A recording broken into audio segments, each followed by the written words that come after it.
Morning, everyone. Thanks for joining us. We've got UTSA head coach Jeff Traylor here. We'll take questions. Please use the raise hand function and wait for me to call on you. And if you haven't yet, make sure your username has your first and last name.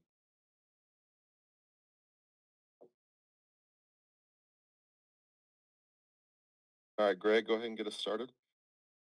Jeff, we are now here in game week. How are you feeling overall about the state of this group and your guys' readiness to take the field here in week one? Well, I'm proud of how they worked and how they prepared, and so I'm excited to see what that looks like Saturday. What are the biggest things that jump out about Texas A&M in the scouting that you've done so far? I think Mike, his roots are cut from defense, and it looks like a team you would expect to be coached by Mike Elko. They're very good up front defensively. They did a really good job in the transfer portal. They lost some really good defensive linemen, but they went and got some more, and they developed some as well. So they're very physical and sound. They keep the middle of the field closed quite a bit, and they're really good on defense. Offensively, they do a really good job with their quarterback, who I think's a really good football player. Did a really good job in the portal again. Went and got two really good wide receivers to add. With Bussy, who we think the world of out there, and running back a staple full.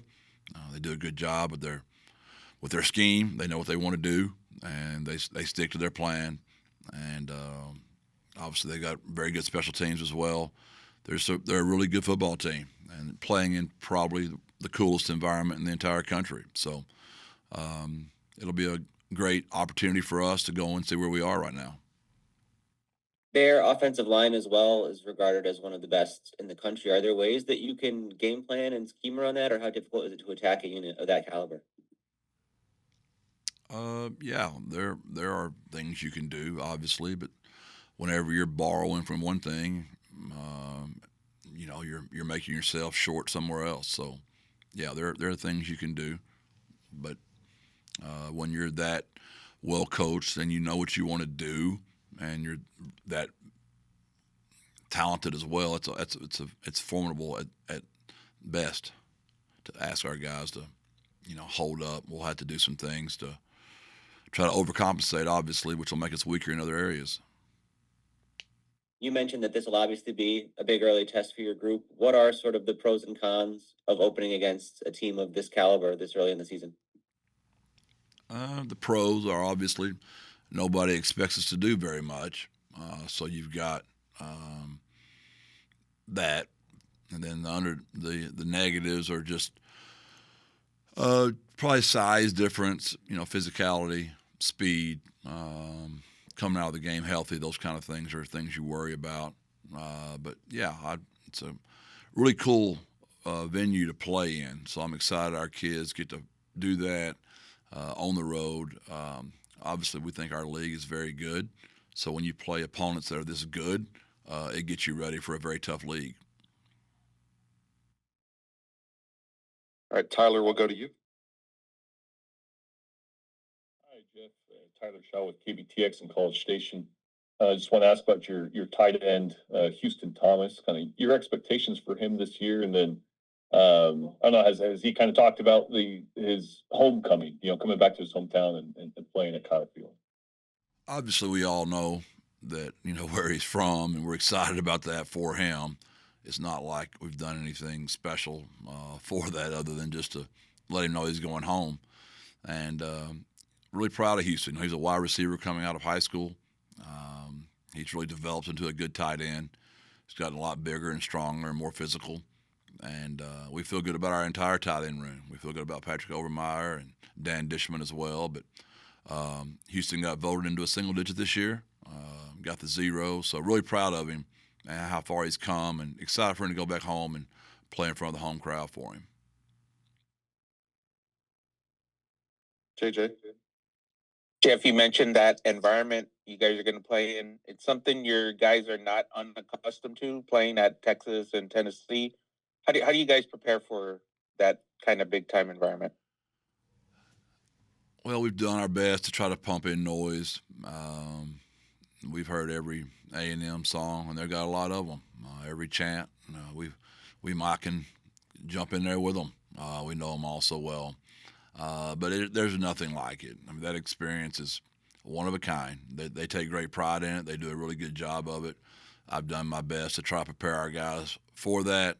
But we just got to get out there and get in the middle of it. And hopefully, as the game moves along, we'll be able to handle it better. What do you hope to see from your guys on Saturday? Like what are you most excited to see out of the group? I just want to see where we are. And, you got to play the games. College football is unlike high school. It's unlike the National Football League, where you get, scrimmages in high school. You get preseason games in the NFL. This will be our first time to go do it against somebody other than us since the bowl game. So that's just what I'm excited about, just to see us play somebody else. Can you talk about Owen and kind of compare him to where he was McCown this time last year, and I guess what you hope to see out of him on Saturday? I would think that was the biggest turnaround of our season last year, was just his maturity. It was his first year to start, and about the middle of the road, you could tell he really had the game had slowed down for him. We would like for him to pick up right where he left off. Obviously, we have A&M on the road. That's a little bit different than those last 7 games last year.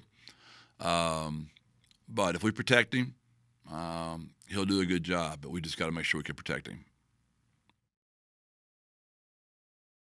Greg, we'll go to you next. Alex, you're on deck. Jeff, you were just talking about the environment. How much does the experience that you guys have on offense help as you try to deal with that? Does that continuity make a difference in that sort of a circumstance? Well, I would feel a lot better, this year than I did last year, because we're at least all those guys have played, whereas last year that was all new for us. So to your point, that'll help some. But A&M's a really good opponent again, Greg. So yes, the experience of playing on the road will definitely help us. Defensively, we don't have that. We lost all 11 of those guys, so that'll be new for all those guys. But offensively, we have all played together quite a bit, so that should help. I was going to ask next about that process on defense. We talked about it since the end of last season. Now that we're into game week, how are you feeling about the way that group has kind of gelled and ready to go for the start of the year? I just don't know yet. They're good kids. They show up. They work their tails off every day. They're good people. And they've been a blast to coach. I've enjoyed coaching them. And I'm excited for them. We'll see what that looks like Saturday. But so far, they've been just wonderful to be around. Alex. Hey, Jeff, appreciate the time. You're talking pretty highly about Kyle Field. I'm just curious what your experiences, having gone to a game there, have been over the years, and how many you've been to, maybe. Oh, that's fun. I'm from East Texas. I'm from Gilmer. So when I was at Jacksonville, Randy McCown, which is Owen's uncle, led y'all to the Big 12 championship, and Richard Whitaker, that was my tailback, and some. Jamie Hightower and Quentin Holman. We sent a lot of players to that place. So obviously I went and watched those guys play a lot. My brother was a GA there. He worked for RC, so I'd go up there and watch those guys a lot.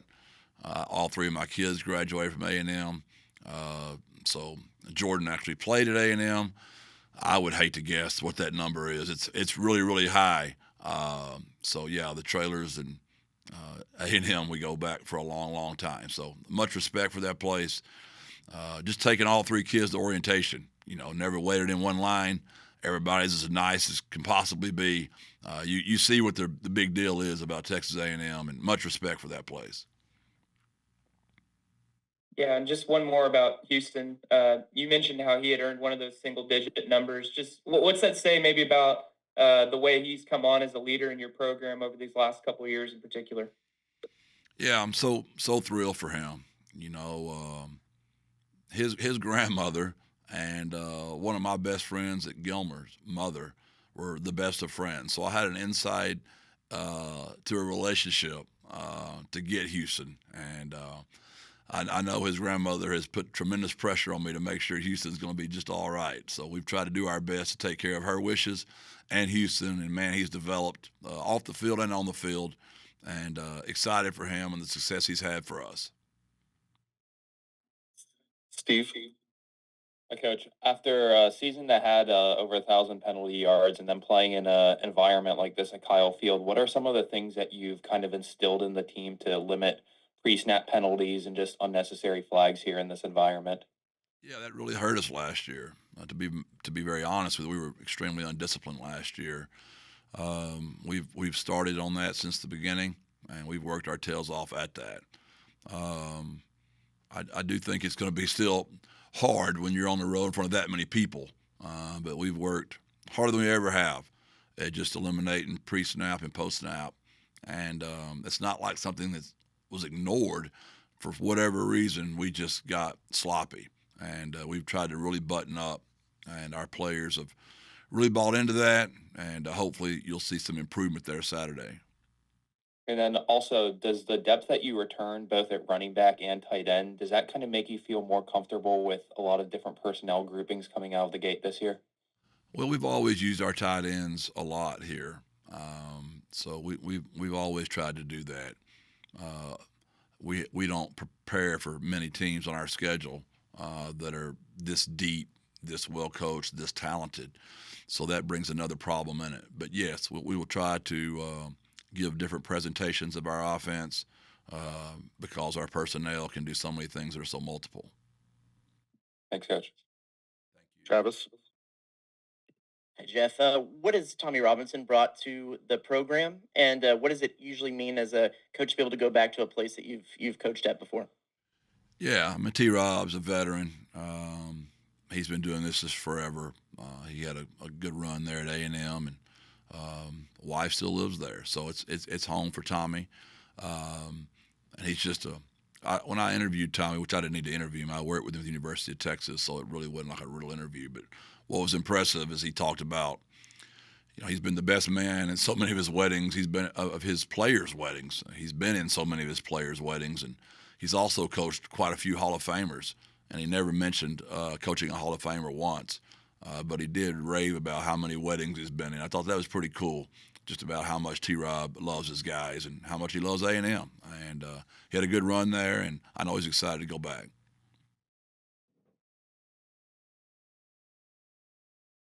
Greg. Jeff, you talked about some of your connections to A&M with your family and your kids going there and all those sort of things.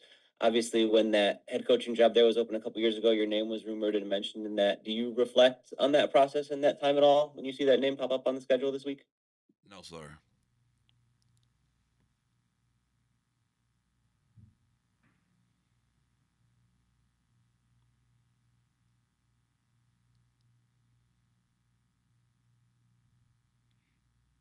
Any other questions for Coach Traylor this morning? All right, thanks, everyone. Thank y'all. God bless. Birds up.